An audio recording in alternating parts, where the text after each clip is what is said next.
Let's talk about the Indiegogo campaign itself. Okay. What was that like? What was the reception? Did it just blow your mind? It was $20,000 in the first day. Yes, I think in the first 12 or 14 hours we hit our $10,000 funding goal, which was incredible. I mean, the thing is that we have been working on this in a bubble where we've been so embroiled in what the project is that we forgot how broadly interesting it is. And so we released it thinking, okay, yes, we have something cool. We made a video, and we hope that our video would clearly explain what was beneficial about what we were creating. But the fact that so many people around the world were able to just immediately understand what we understood, what was good about the technology, and donate to our campaign to make this a reality was unbelievable. There are aspects of this which are going to allow people to type using something that's not just a handheld device, something like a ring or a watch in your hand that just has this accelerometer gyroscope built in.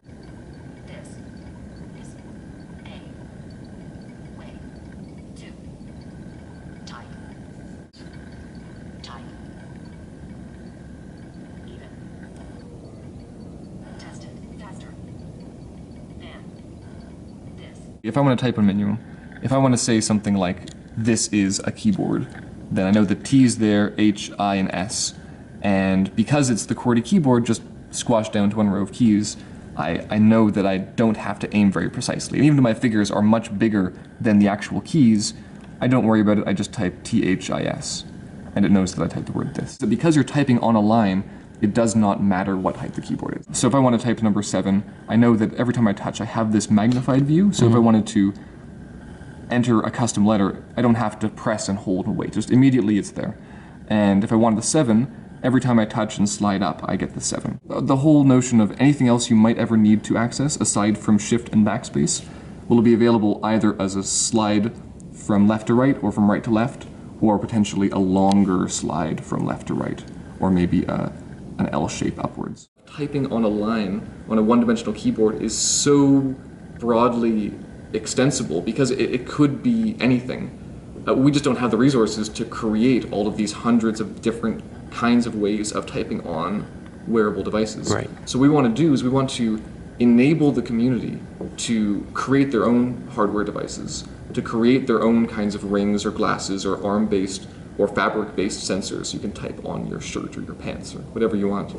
And the point is that if we release this development kit for everyone to be able to use, then we all of a sudden have this evolutionary process where everyone together tries to invent the best ways of typing on a line, and then we'll very rapidly end up with all kinds of crazy new things. And then depending on your personal preference, you might prefer typing on something that's sewn into the arm of your jacket, or maybe you prefer having something in your pocket that lets you just tap on a keyboard that's in your pocket, or on your watch, or on your arm, or wherever you want. What's more important than the funding to have this occur is having a community behind us that's willing to work with us to make this the best that it can be.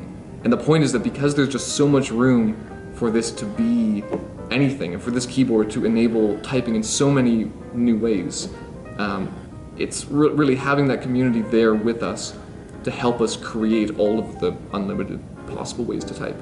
That's what's important to us.